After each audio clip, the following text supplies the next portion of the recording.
Bunlardan bari. Beri ergile. Mende soru var. Hazır.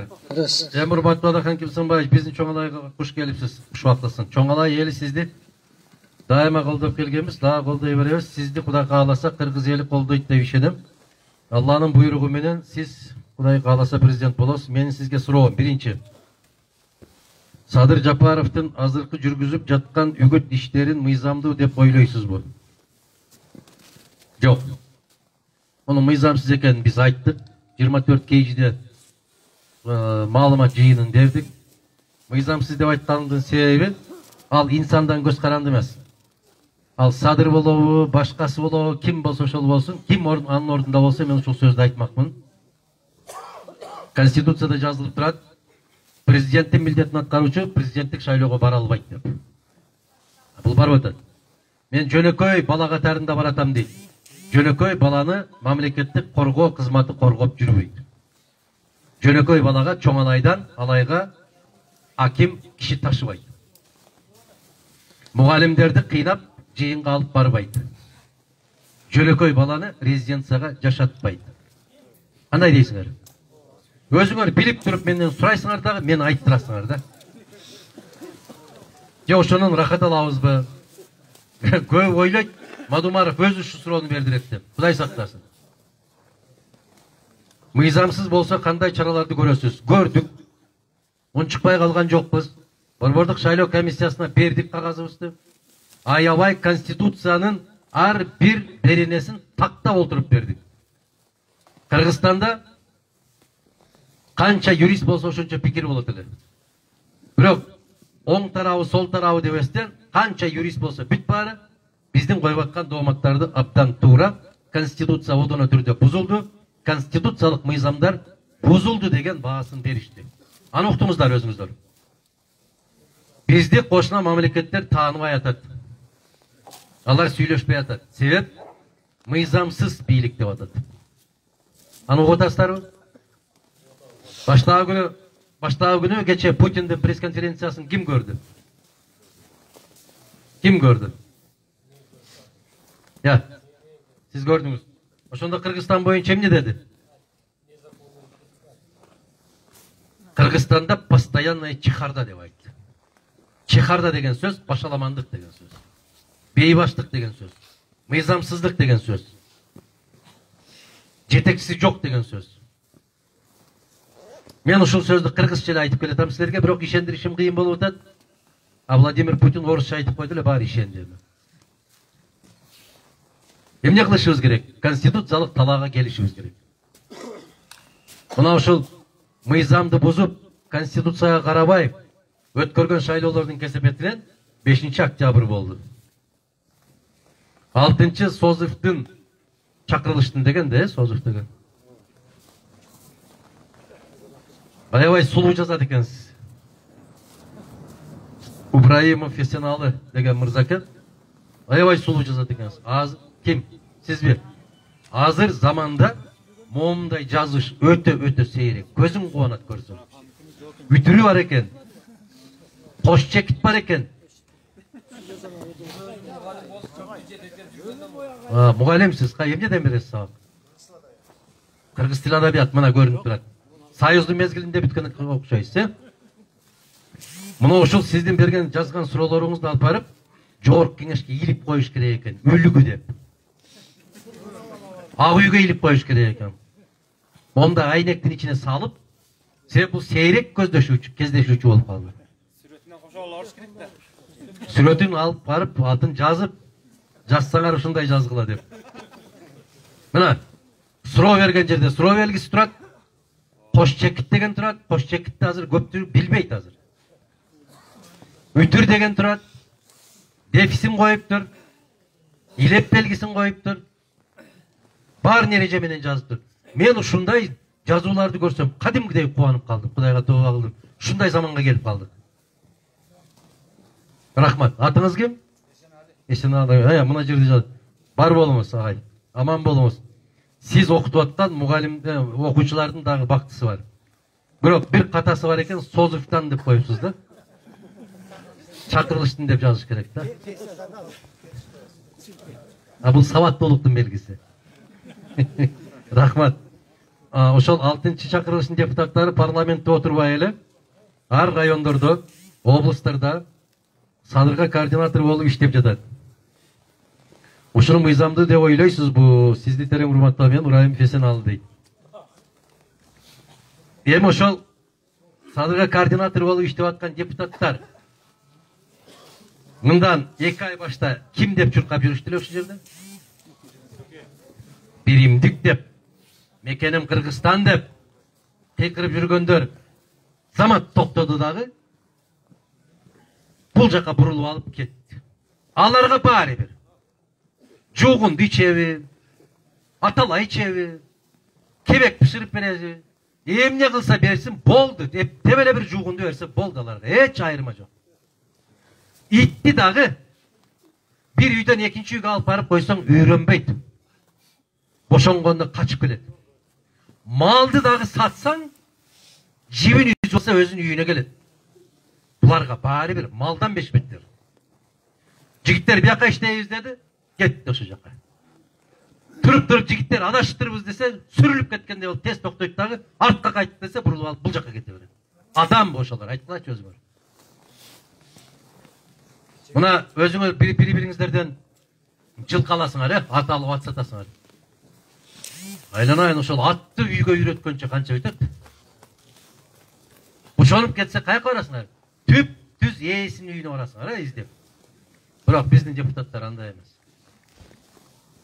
Ким ошол жерге келип калган болсо, келип калса эмес, келет имиш дегенин эле билсе болду, бүттү. Кече Куршатта бир киши мындай дейт. Менин досторум дейт, классташтарым дейт. Кече эле ушул биримдик деп кыйкырып жүргөндөр дейт. Бүгүн ошол Жапаров деп бурулуп калган экен, айланайындар дедим дейт. Көйнөктү дагы бир сезон кийгилечи дедим дейт. Бир сезон. Өтө элек 40 күн. Десем дейт, ал достор дейт, какырып күлүп, биздики дейт, топчусу жок. Баягы халат дейт. Жүгүрүп кетип барып чечип коюп, башкасын кийип алып кете беребиз деп күлөт дейт. Мына биздин намысыбыз. Мына биздин абийирибиз. Мына биздин кадыр баркыбыз. Эми токтонолу. Эми токтонбосок, андан ары карай көрүп атасыздар, күндөн күнгө беш бетер. Мына, могунун ар жагында кайсы мамлекет турат? Тажикстан турат. Кече мына 2000-жылдарында ушул мамлекет жападан жалгыз ушул жол аркылуу гана сакталып калды эле. Эсиңиздерде барбы? Ушул жол гана сактап калган. Имамали Шарифович айткан: кыргыздарга таазим этип башыйм. Сиздер бизди эл катарында, сиздер бизди мамлекет катарында сактап калдыңыздар деп айткан. Эсиңиздерде барбы, аксакалдар? Мына ошол согуш болгон, аябай каттуу жабыр тарткан мамлекеттин ички түң продукциясы бүгүн Кыргызстандан 2 эсе көп. Неге? Себеп күчтүү мамлекет башчысы келди, башкарып атат. Адилеттик менен башкарып атат. Иш билармандык менен башкарып атат. Арасында бар нааразы болгондор. Бирок түптүү эл катарында ошол жерде мамлекет катары көтөрүлүп атат. Биз эмне болуп атабыз? Жылдан жылга, айдан айга артка кеткенден катар артка кетип атабыз. Себеби эмнеде? Себеп жетекчилерде деп айтасыңар. Жетекчилерде эмес. Себеп дал ушул жерде. Биздин ичибизде, биздин арабызда. Эмнеге? Биринчиден, мүмкүн пейилибиз начар. Ниетибиз бир аз бузук. Чоңун айтып аткан жокмун, Кыргызстанда айтып аткам да. Жок десеңиздер айткыла. Андай эмес бизде. Биз жаман жолго түшүп алдык. Аксакалыбызды да сыйлабайбыз, аялдарды да сыйлабайбыз, жаштарды да сыйлабайбыз. Бизге эч ким эмес. Же дин деп динге баш ийбейбиз, же мыйзам деп мыйзамга баш ийбейбиз, же аксакал деп аксакалга баш ийбейбиз, же дос деп достун айтканына көнбөйбүз. Кандай дейсиз? Туурабы? Миң жолу рахмат сиздерге. Мына ушул суроого туура деп жооп бергениңиздердин өзү мага аябай чоң үмүт жандырат. Себеп биз катабызды сезип атабыз. Биз өтө көп каталарды кетирдик. Кайсы учурда? Шайлоо учурларында. Азыр келатып жолдон Сары Моголго түшүп, Сары Могол менен амандашып, учурашып, мен Айшытан бар, атам менен чогуу Меккеге барып келген, ажы 83 жашында экен агиши. Мен атам тирүү болсо 88-ге кетмек. Ошо киши менен сүйлөшүп отурсак, суроолордун суроосунда ушундай болуп атат да. Биз кандай болуп калдык дегендей. Жаштар суроо берүүдө. Биз жоопкерчиликти сезбей калдык. Себеп мына ошол айыл кеңештин депутаттарына мыкты мугалимдерди, мына бу Эсекем окшогон мугалимдерди канчага чыктыңыз? Ашыле турбайсызбы?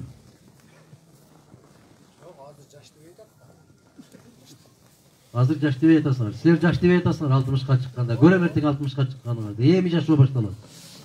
Ак менен караны эми ажыратып баштады, агай, туурабы? Буга чейин жүргөн. Көп нерсени билбей. Аттиң ошол жашымдагы акылым азыр болсо деп, ошондой аттиңдер көп болот экен, жыл өткөн сайын. Бул жигиттин айтканына да азыр жаш дебей калды дегендей, азыр жаштарда бир нерсе чыкты, уран чыкты. Жаштар келсин деген, Атан кетсин, жаш келсин. Мен өткөндө суроо бериште ушундай деп бир журналисттерге айттым. Үйгө барып атаң менен энеңди кууп чык үйдөн. Алар эски.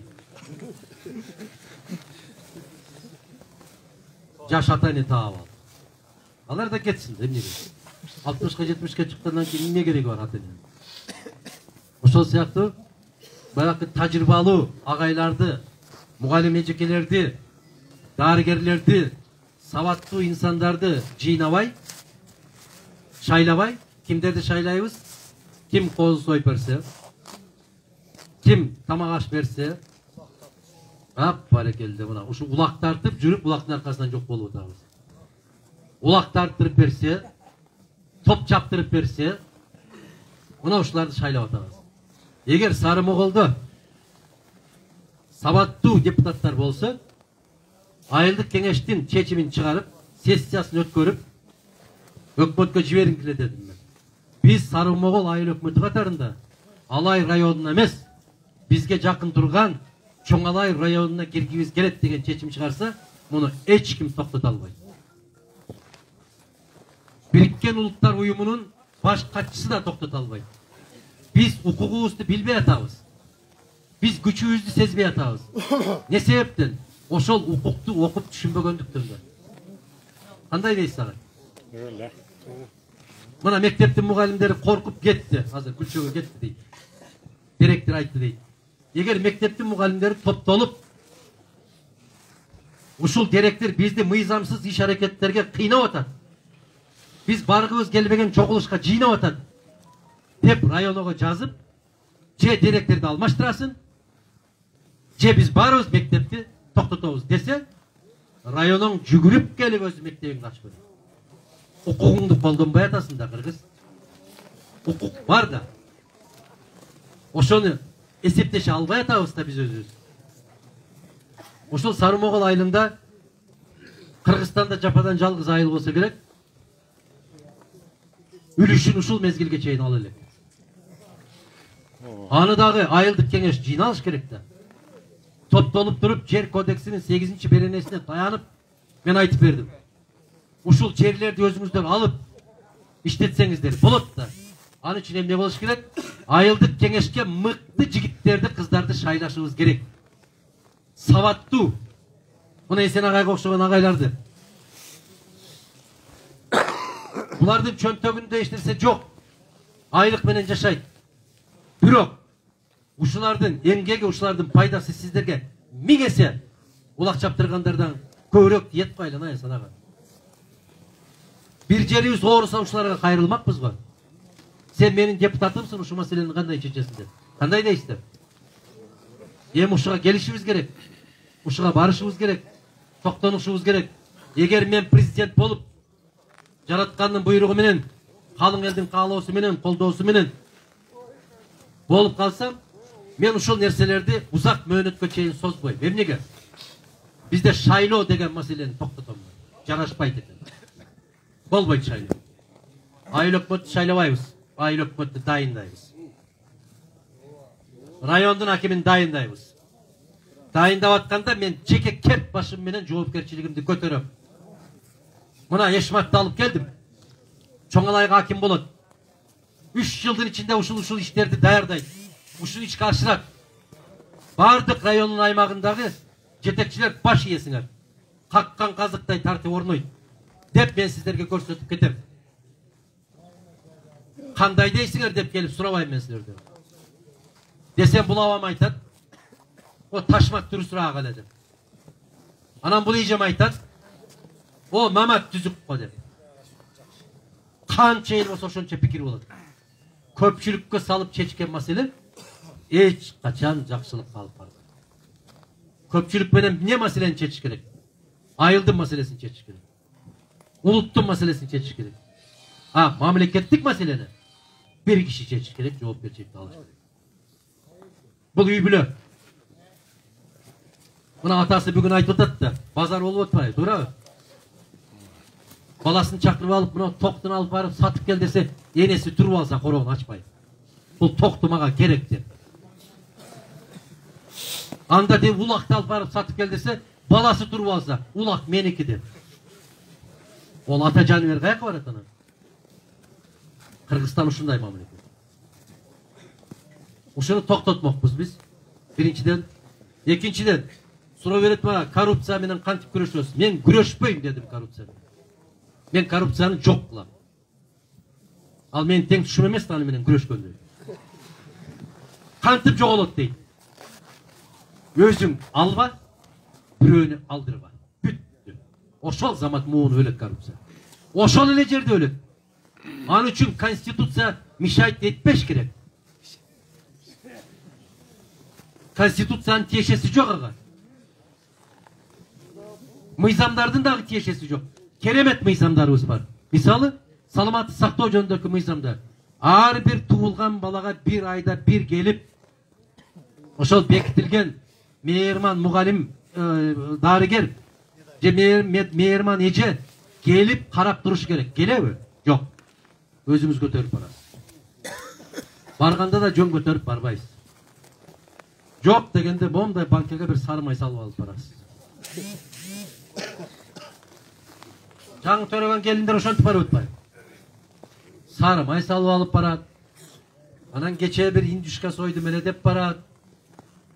Ушунун баарын жашап аткан өзүбүз айтып койгон Мадумаров жаман. Мугалимдер, ушул айылдын интеллигенттери, дарыгерлер айылдын интеллигенттери. Сиздер дагы бекем болушуңуздар керек да. Ким айтса ошону жасай бербешибиз керек. Эгер мен буйруп президент болуп калсам, мына ошол депутаттардын бардык баягындай ыйгара муктарын карап чыкмакпыз. Айтып атпайсыздарбы? Ошол ар бир айылга келип иштеп аткан депутаттарга кандай карайсыз деп. Ошондойго барбаган, канча каражат десе дагы ошого азгырылбаган адамдарды сиздер тандап алсаңыздар керек. Чыныгы таза шайлоо өткөрмөкпүз. Эмне үчүн? Кантип жетишсе болот? 2000-жылга чейин мыйзамда ушундай эле. Азыр деле мыйзамда ушундай, бирок мыйзам иштебейт. Эгер бирөө акча берип сатып алып атканын көрсөң, ошол замат кандидаттыгынан токтотуп сотточу. Соттолуп кетчү. Эгер бирөө акчасын алып атканын көрүп калса, ошол акча алып аткандыгында кармап, ошол замат соттолчу. Азыр илгери бекитип берчүлөр, мына абалар билет аксакалдар. Түн жамынып, түлкүдөй болуп келет деп үйгөргө кандидаттар. Анан өзүзгө караштууларды чакырып койгула деп, светти өчүрүп алып отуруп сүйлөшүшөт да булар. Бирөө көрүп калбасын деп. Азыр ачык ярмарка. Канчадан берет экен?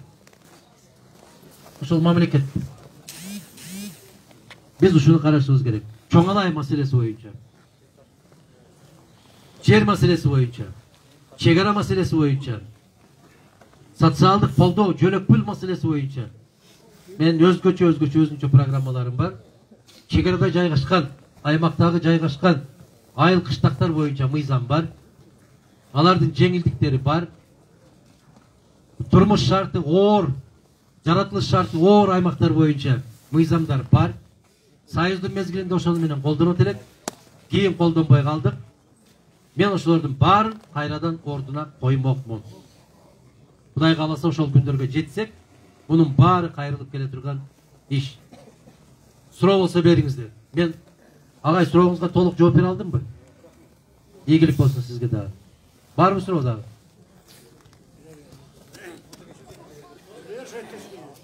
Assalamu alaikum. Жақынырақ қарма. Чоңалай жергесіңе құш келіпсіз. Жакын карма. Мына ушундай музлак оппак климатымен сіз тосып алдық. Бүгін асман ашып, ушундай қуанып тұрабыз. Мына кыргыздын жаңа уулдары келип атат. Мына биринчи уулу ушул 3 киши келди мына. Кандай сүйүнүп атабыз. Сиз азыр мусапыр абалдасыз. Бизге эмне кааласаңыз, Алла Таала мусапырдын дуасын кабыл кылам дейт. Бизге өзүңүз дуаңызды берекет этсиз. Bizim problemlerimiz azı bardığını ayttınız. Birinciden Allah'a maktolu olsun, Peygamberime salavatlar olsun. Peygamberimizin ağlarını ömür bayanı okup kaldım. Zahir öyle oldu. Oşo Hazreti Umar halife oldu değil. Oşo dışta Himis degen şehir var iken. Himis şehirinde bir ayda da kuğup çıkardı iken. Hakimini, gubernatörü biz çekende. Çünkü her bir ayda gubernatör kuğulup yattı da biz oşuna biz kuvat aldık padişahlardı. Buna oşunda Umar diyecekti ki halife. Uzayır kel dedi. Uzayır men demedeciğim dedi cihatta. Uzayır kel dedi. Uzayır da alıp geldi. Uzayır sen Kıbrıs'a varasın dedi. Oşol Kıbrıs şehrinde bir yıl tınçılık oldu. Havar yok Uzayır'dan. El tıptınç. Bitik yok. Oşunda kısızlanıp Umar çakırdı.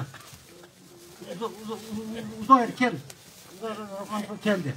Al kanday geldi. Al akil gubernatör edi. Bir tayağı, bir kaltası cay namazının çögünümüne geldi. Gubernatör geldi. Bizde azı gubernatör takrar için yol tandavaslar menen geldi. Bu elinin akısı geldi ama şunda düşündüm. Anam uzayır işler kanday dedi. İşler şu Peygamber gördükçe aytıp kalay. Ayağı çıkaran arası olur var. Ana şunda el çakır iken dedi. Oşol düşken mal oktu, muhtaçlarga berip jattım dedi. Oşoluktan bizim şunda tınçılık oldu. Yani ben karıdım dedi. Hazreti Umar'a meni çekler, jelber, kempirimin oşol dedi, yaşayın dedi. Oşolda yok sen dağın Kıbrıs'a barasın dedi. Al makul oldu, ben soluğum mobaylanıştı dedi. Oşolda hayra kayıtkanda oşol yer vereydi, yer verdi. Şartlar sürüp bir neresini yöneteceğim. Yardımcıga alır. Bir kalka altın bir yönetti. Yüge vardı. 3 gün durasın dedi. 3 günden keyin ahvalga karab iş kılasın. Bize veresin çekilesin dedi. Bir günde bir nan koydu. Bir dal arpandan dedi. İkinci gün yarısından koydu. Üçüncü gün komşular kavarsa dedi. Komşular işte bugün benim evimde oğlum dedi. Benim evimde oğlum degende bayağı yönettiren adam altında aldan koydu. Umar ayıttı, ben muhtaç emesmin dedi. Muhtaç emesmin dedi. Oşunda kempiri yakınlar biraz alıverin dedi. Oşunda taşlar çıkıp geçti. Hayra çakırtıp durup bir tövbe oşa tamak ağaç 2 köyüne koydu kempiriye. Oşunda albayın dedi. Ben muhtaç emesmin dedi. Umar. Aksakal. Ayavay sonun kerime tangime bro. Suroo veriniz. Ayağımdan bir köy yok belki. Çok bol da çok. Ben tokaterin aytım. Ona çekara. Ona takıvatacağımız paramızdan ayrımız var. Oşonda aytım. Ayrı düşüge caylığa çıkağız. Oşonda çıksam telefonda tut. İşemeseniz de koşacağım. Hoş gelipsiz Tacikistan'a dedi. Çekara tosladık. Hoş Ahmet Tacikistan deyip çıktı. Oturgan caylığında yesim olmaz. Biz Tacikistan'a tattırıp biz çeker aldık. Bırak tez tosuyoruz gerek var. Özbekistan tosu atar da görüp atarız. Bu biri. İkincisi hazır köşeye çıksak kredi kampanya aram mı yaşayız. Aram bilen musulman çok da olsun. Ona bizde 6 lira kağıtım var. Sanada var ki yok. İkincisi hazır magazinin orada darıkana. Oyak karı darıkana. Covid bana şu daha horma geldik. Üçüncüsü bana yine yedekliler rotasya kılışınız gerek. Var pasar hizmetler. Рахмат. Себебі bir aileler bir tuğanda familiyalarda okuyor değişiklerden. Baykat biliyoruz da rotasyon almışmasa. Rahmat. Öyle bir oyunda tuğanlarda gelişe koyuyorsun ama o petevzi değil. Rahmat. Rahmat. Mına жерге жазуу жүзүндө дагы келиптир суроолор. Аксакал, рахмат. Буну айттыңыз. İşinizге ийгилик. Өзүнүз Kırgız'ın tadıklılarını tandap alabız, okup atağız hazır. Dağın vakit var, onun için orada özünüz biliriz. Rahmat. Rahmat. Айтқаныңыз келсин. Баягы адилеттүү падышалар боюнча мен дагы бир 2 күн айтып берет элем. Умар разияллаху анхунун өмүр баяны боюнча. İmam Azam boyunca dagы, İmam Bukhari boyunca dagы бардык маселелерди айтып бермекмин. Тилекке каршы убактыбыз аз деп өтө зык. Аларды айтып беретин болбостон, ошолордун жашагандай кылып жашаганды үйрөнүшүбүз керек. Могу жерде бир суроо келиптир. Мадумаров Мурза дейт. Сен ушул суроого жооп бергин дейт. Садыр Жапаровду сабатсыз адамдар шайлайт деген сөзүң бар дейт. Ким берди ушул суроону? Каерде бар ушул сөзүң? Onu gıybat değil. Kızılday gıybat değil. Kimder savatsız değil. Ademi kimder savattı. Jarandar diye ekiге bölme değil. Sadagan geteğin aylanayın.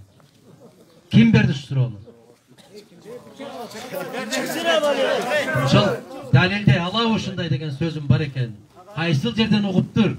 Kim okuptur oşunday degen sözüm var eken. Mına ушундай түркү сыяктуу болуп жортуп жүргөндөр элди бузуп жок кыла турган болду иритип. Аман эле болсун. Мына ушу жана Эсен агайды каттуу мактап койдум эле, муну кайрылгандан баштап туура эмес кайрыл. Мурза эмес, мырза деп жазылат. Экинчиден жарандарды экиге бөлбө дейт. Жарандарды ыйманы бар адам эч качан экиге бөлбөйт. Ыймансыздар ошондой кылып бөлөт.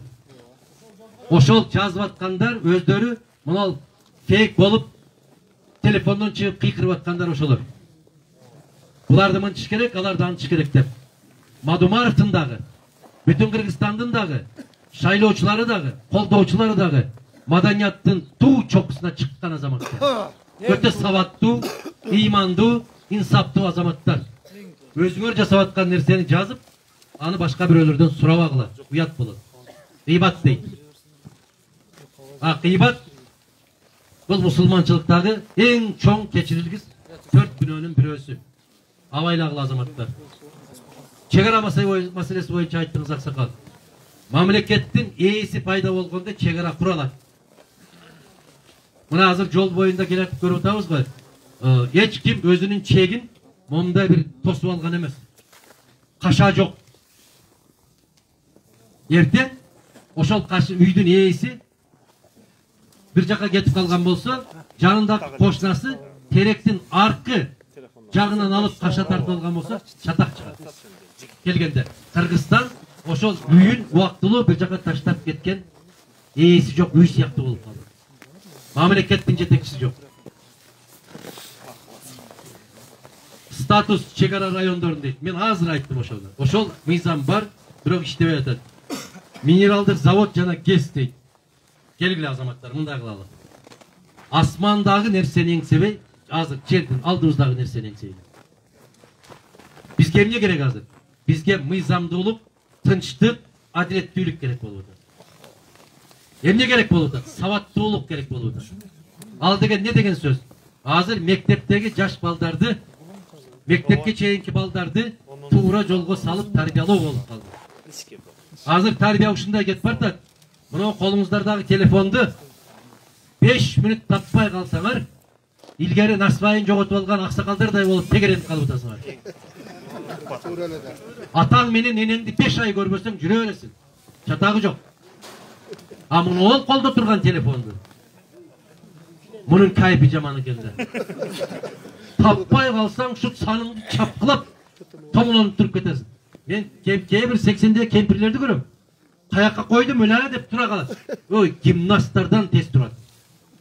Bu ne degen kumar? Bana şunun bağırın, tuğra jolga salıp tuğra tarbiya berişimiz gerek.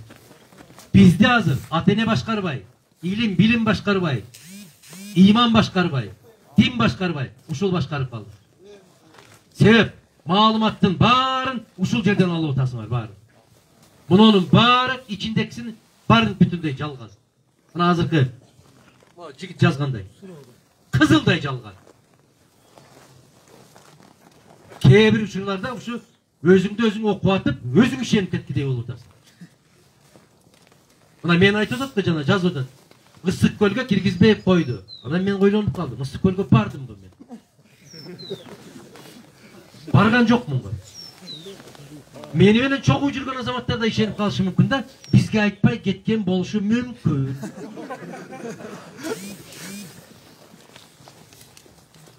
Бираз абайлайлы. Бул замандан коркпосок, акыреттен корколу. Кадр маселесине кандай карайсыз дейт? Кадр маселеси бизде жок. Кадр маселеси бул тууган урук, жоро жолдош, мактамай, жактамай, куда сөөп. Кече чоп тополоң болуп атат, жанагы Рахман Разыков деген кудалар жөнүндө айтып койгон экен, эми урду сөктүгө калып атат. Аны Рахман Разыков айткан жок да, тиги киши таласта жооп берип атып айтыптыр го. Мен го карабайм андай нерсеге. Туурабы? Азыр кимдерди коюп атат? Жалаң же өкүл бала болуш керек экен? Же куда болуш керек экен? Жалалаттын баарын ушул өкүл балдар басып кетти дешип атат. Үч коргон, Дароот коргон жолу 50 километр дейт. Айыл чарба кредитти кредиттик кайтарууга дейт. Эми кредит алганда ойлонолу. Неге алып атабыз? Кантип алып атабыз? Кантип төлөйбүз? Той өткөрүү үчүн кредит алып күйгөндөрдү көп көрдүм мен. Ойлойт экен да, тойго түшкөндөн кутулуп коём деп. Азыр андай түшпөйт. Тойго чакырсаң сүйүнүп барбайт. Сөгүнүп кагынып барат. Бирок эл көзүнө деп бир конверт салып коет экен. Ичи бош экен да. Ошентип кредит алгандарды күйдүрүп атат. Баягыдай болуп түшпөйт азыр. Ошон үчүн тойдорду дагы кичине караштыралы, дагы тойдон баш тарталы. Мына ушул атыңа шүкүр барекет оору келгенде үйлөнбөй эле койду, мындай той өткөрбөй эле койду го, үйлөнүүнү токтоткон жок го, туурабы? Ошентип той өткөрсөк болот экен го, үйлөп койсок болот экен го. Ошону улабайлыбы кайра? 800дөн киши чакырып той бергенди токтотушубуз керек. 94-жылы төрөлгөн боюнча үлүш дейт, ал берилбейт, болду, бүттү. Аны кайра көтөрө бериш кереги жок. Райондук ички инвесторлор дейт. Райондук ички инвесторлор эмес, сырткы инвесторду табабыз дейт. Алар да келбейт. Тартип болбогон жерге, мыйзам иштебеген жерге алар келбейт. Алар кандай жерге келет? Мисалы да, мындай эле элестетсеңиздер, сиз колуңузда бар инсансыз. Сизден карыз сурап келишет. Siz oşa gelgen kişinin kevetesine karap durup beresiz karızı. Kaytarıp bere alabı joktu. Tural. Özüңдүн bir tuğanın daha karız alıp gelet dağı 2 cumadan keyin berem deyt, berbeyt, bilet, berbeyt. Küzde mal түшкөнчө alsan albaysın anda dağı. Sen 2 koyuңdu karışkır jep ketken bolot, tayыңды karışkır jarıp ketти, iйлеп алдыңда турат. Şunçalık boğuruң oğurgandan kayra özüң ağa karız bergin gelip ketет. Berbeyt karızdı, berbeyt, aylanayın, hiç kim karız berbeyt. Kaytarıp beriş degen oğur mesele. Sen keyin anı alış için özüң suranasın da kayra var, jaldıraysın. Jana bir kuduldardan intermediyası var öyle. Biröden karız alıp berbey жүрөт экен, бара берип, уялат экен карыз алып берген киши. Анан айтат экен да, aylanayın, boldu, makul, 10 min aldım öyle, жок дегенде 8 min берчи деп. Dese koya turumuz hem uşunca küttünüz, küte turumuz деп. Ekinci ayda varıp, aytıp bir deyip, tükönütte, tütöp ketkenden, meyle, 8 min olmasa da hep de 6 min olsa da berçi deyip eкен de. Jok, bir albayım, daha bir ay bütütür deyip. 3. ay ötkönde varıp, aylanayın, jok degende 5 min berçi dese, jok bir albayım. Kanday adamsınızsa, şaşpay durmayız, akırın kutulup keletpayım mı deyip eкен.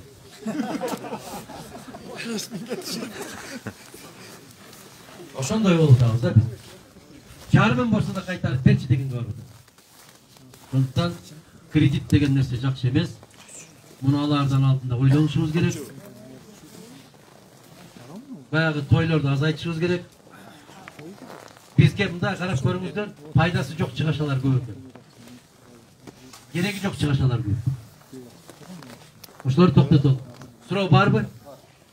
Кимде? Кеп. 50 километр екен дедим, мен жана айттым. Мамлекет өзүнүн бутуна турганда муну бөлүп карабайт. Суусу, отуну, башкасы, жолу, мектеби же ооруканасы деп бөлбөйт. Баары тегиз бүтөт. Мына Өзбекстанды көрдүңүздөр. Мирзиёев деген азамат. Манас айылы деген айыл бар екен, кыргыздар жашаган. Эмне кылды? Теп тегиз кылып тазалап туруп 40 күндүн ичинде бир шаар куруп койду, 40 күндүн ичинде. А биздикилер айтып, биз кече эле келдик, эми там туң баскан балабыз. Убакыт берип күтүп турбайсыңарбы деп. Ага дагы бир кыргыз жооп бериптир. Чуркап эле жүргөн баланы койбойлубу анда силер баса албасаңар деп. Туура да ошол. Туурабы? Бизде суроо мындай. Өзүңүз көрүп, канча президент келсе да бизде соттук система өзгөргөн жок да. Сиз эгер президент болуп келип калсаңыз, бул канчанчы маселеңиз? Азыр көрүп атасыз. Судьялар даже мас абалында соттук отурумдарга катышып атат. Сиз конкреттүү түрдө айта аласыз, мынча убакыттын ичинде мен соттук системаны түп тамырын өзгөртөм. Экинчи суроо мындай. Коомчулукта эң актуалдуу маселе бар, депутаттардын санын кыскартуу. Сиз муну толук менен колдойсуз, биз ишенебиз. Бирок ошол кыскартылган депутаттардын көпчүлүк бөлүгү бүтүн Кыргызстандан болуп калбайт деп сөз бере аласызбы? Азамат. Силер мен эгер мен президент болуп калсам, бүтүн Кыргызстандан болсун дебесем деле өзүңөр шайлап бересиңер.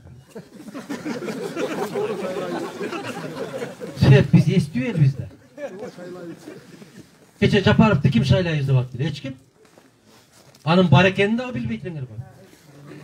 Бирөө бир кесе чай дагы алып берип койгон жокпу? Азыр көрдүңөр го, стадиондорду толтуруп айлан айын бата берип ийла берип атышат.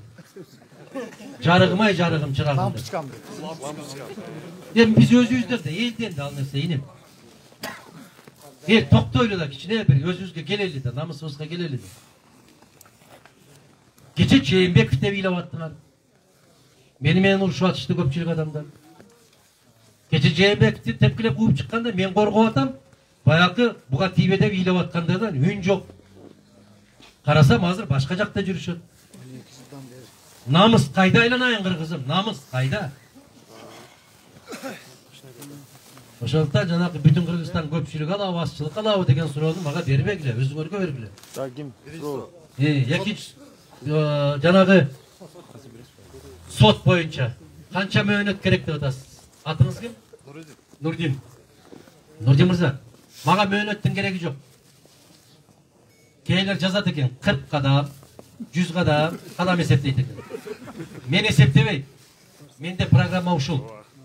Болдум деп ушул жараткандын буйругу менен, элдин колдоосу менен болдум деп мен сиздердин алдыңыздарда убада берген мүнөттөн баштап ошондой жашоо башталат. Неге? Себеп биз айтабыз, эгерде өз чындыгында биз жетелебей элбиз. Макул бололу. Жетекчи кандай болсо, эл ошондой болот. Тескерисинче, эл кандай болсо, жетекчи ошондой болот. Эгер ушундай жетекчи келип, ушул күндөн баштап бирөөнүн акысын албайбыз да, бирөөгө калп акарат келтирбейбиз. Эгер акарат келтирсең, мыйзам боюнча аяосуз жазага тартыласың деп койсоң, тил тыйылат. Кыйбат токтойт. Мына Россия азыр ошондой мыйзам кабыл алып атат. Мына телефондун ичинде чыгып алган фейктердин мыйзамын алып атат. Эгерде өз атың менен катталбасаң, сен кире албайсың ошол жерге. Сен өз атың менен кирдиңби? Жаз, атыңды кой. Эшматов Ташмат деп. Анан Жолборстун, Арыстандын, Карышкырдын сүрөтүн коюп алып чыкпайлын айын чөбөрү. Сен андай эмессиң. Бүркүттүн сүрөтүн коюп коет. А өзүн карап, өмүр жолун карап көрсөт. Ал бир жок адам. Фейк деп атпайбы? Ошон үчүн муну телефондон абайлагыла, этият болгула. Муну биринчи ушул революцияны жасатканда Bilesizler, iki bette жасатышты ушуну. Кандай кылып Хосни Мубаракты президенттиктен кетиришип, Нурси дегенди алып барышкан. Эмне менен? Телефон менен. Ким? Бузуку коом алып барды. Ошондой болуп көтөрүп барышып, жөн эле бутун өп, сыйынып жиберишти. Айланайын, тооба кылып, саждасын кой берди го, саждага баш кой беришти. Bir жылга жеткирбестен өздөрү кайра кууп ошол жерден айдап түштү. Неге? Адашты.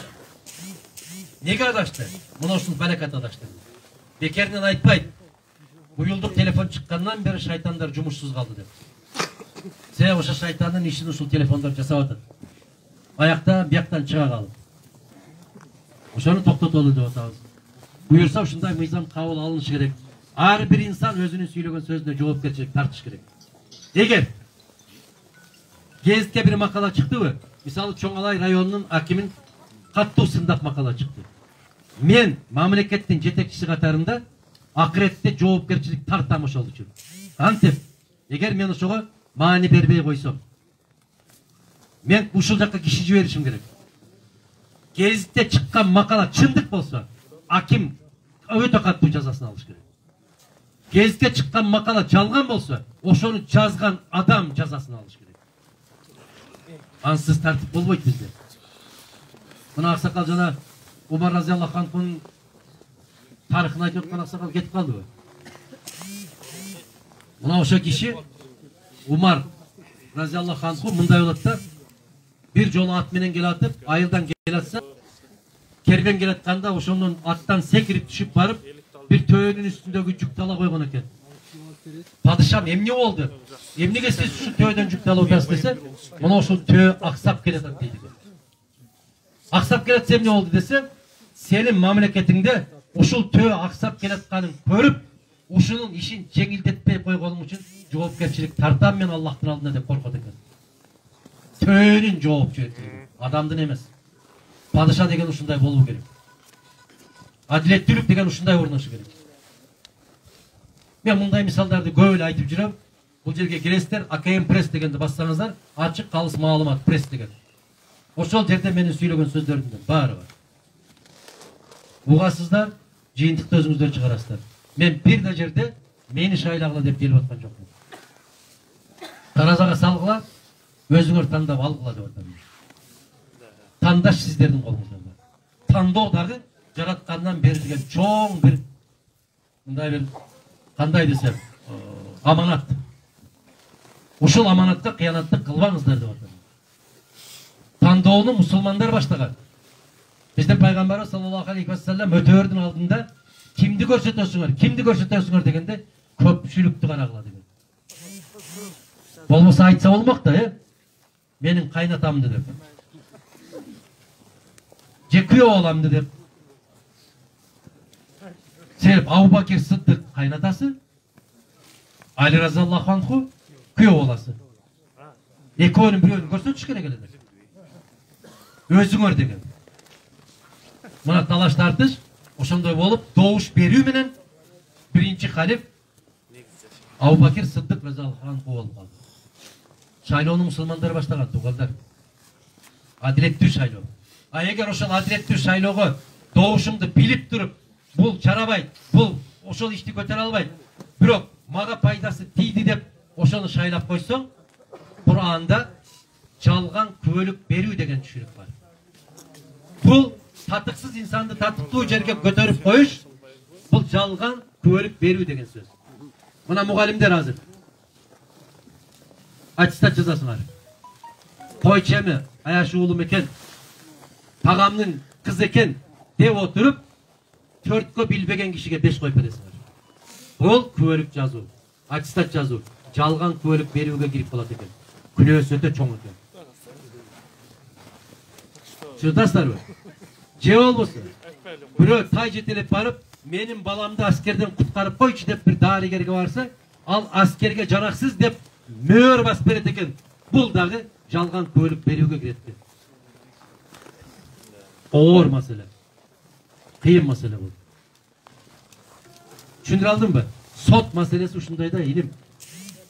Эгер падышаң түз болбосо, падышаң коркпосо, сотторуң да ошондой адилетсиз болуп кетет. Biz korkuşumuz gerek. Mına ömür bir uçup ötken kuş. Bugün kaçağa geldiniz hava siz? 56? Ekoyuz kurdaş ekoyuz. Ben bir 80'e varıp kaldı da ötpayım mı sizden? Şu ömrünüzde bunda elestetseniz bir köz irmem mi? Jaşı o tez ötüp ötedi. Öte tez. Akırkı minütler kalganda büt kinoplyonka olup ötedi ekende. Men adal yaşadım mı? Men mangdayım sajdaga değdi mi? Men atanemden razıçılığını alaldım mı?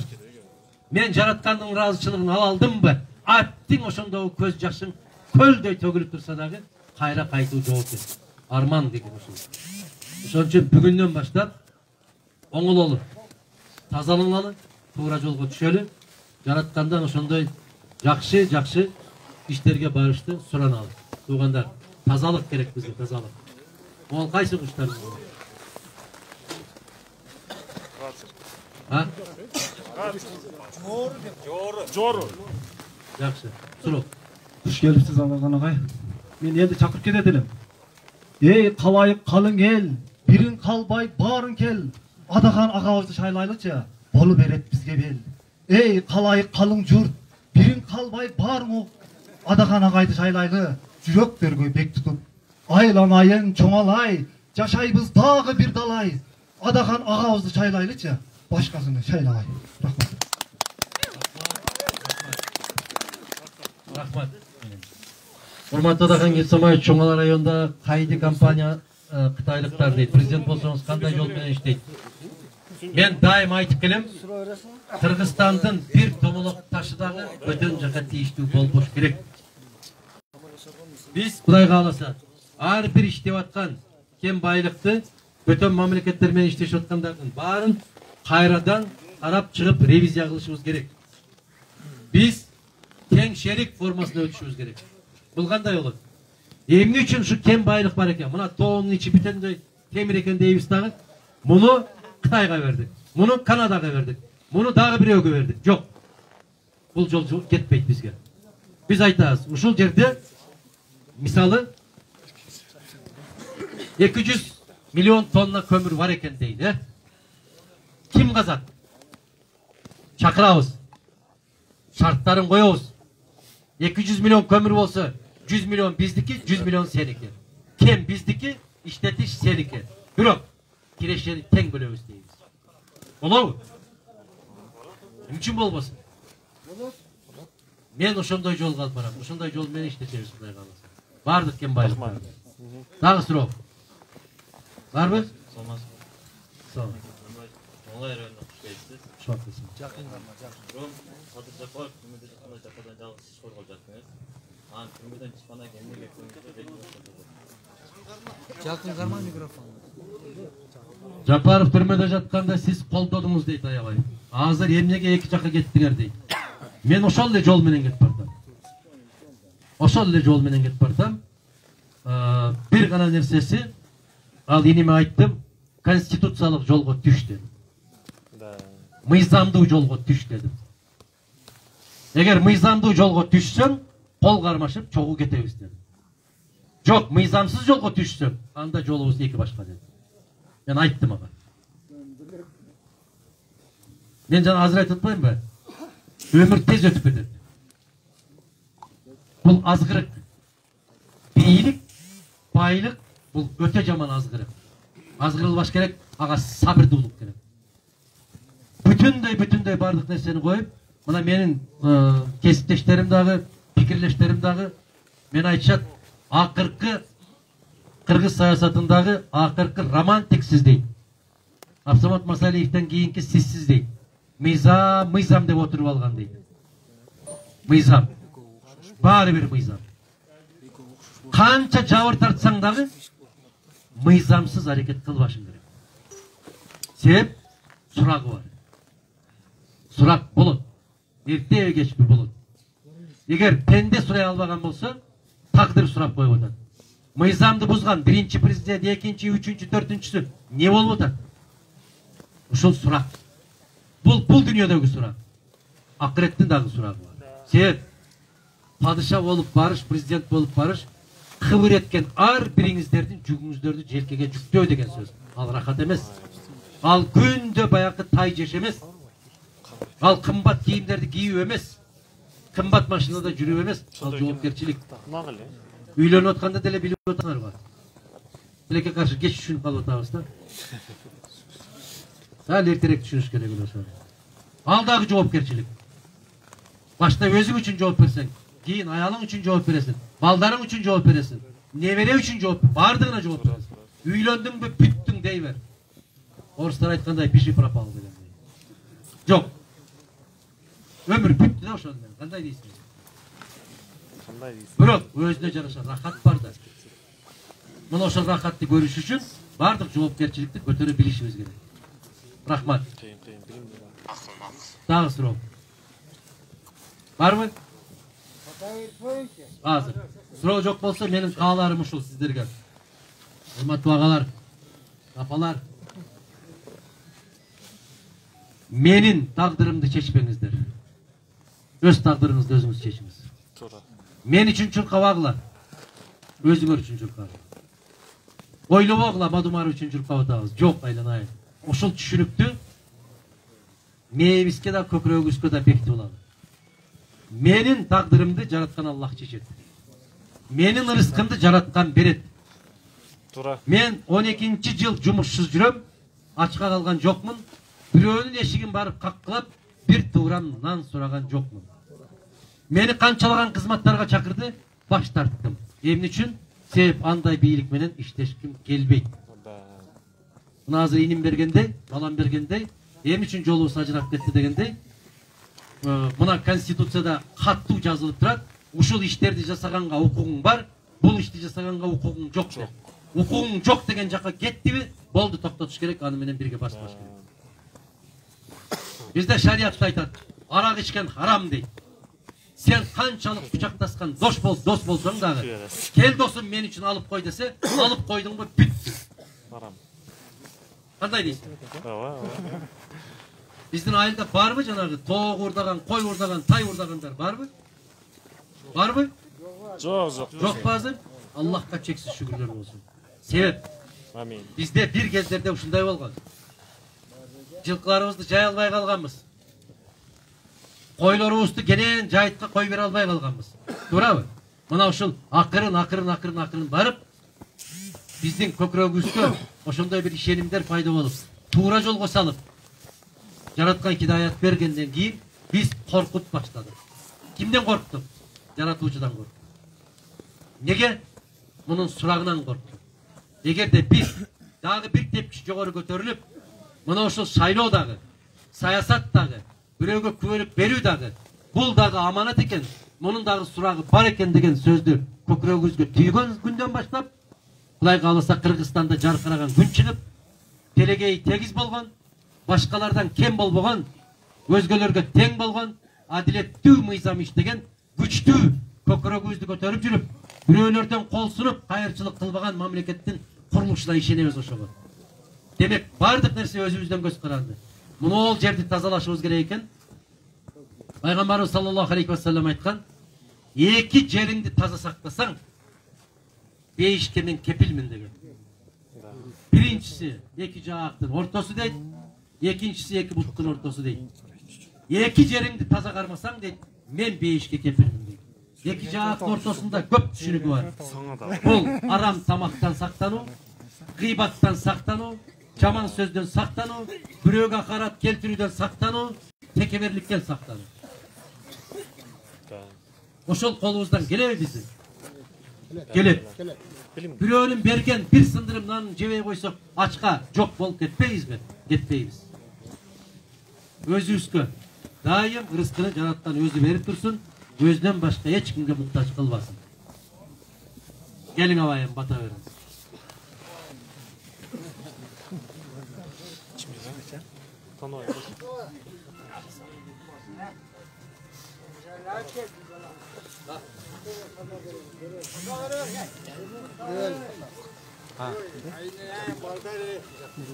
Aman saylaylı.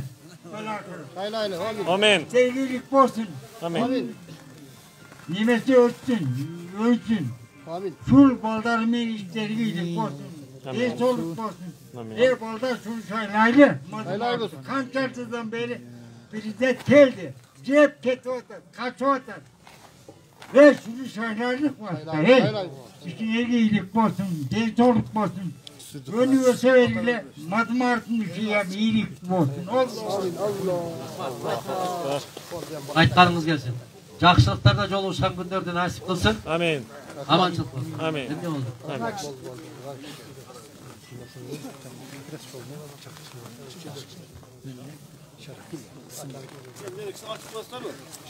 O cebimde açık verip kuşlar baksın.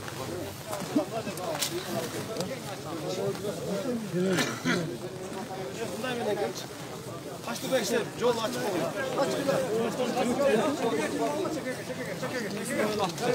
Evet yaxşı. Sonray.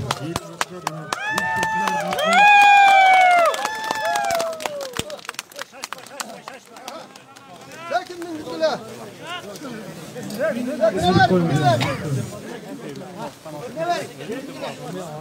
Bismillah.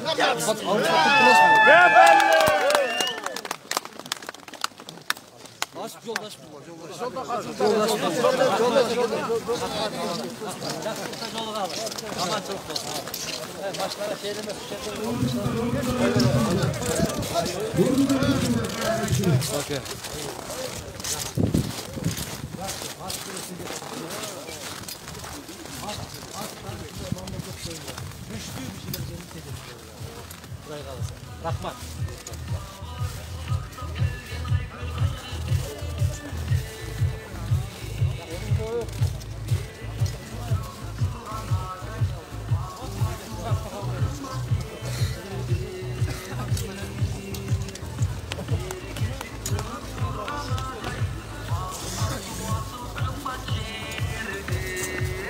Ancak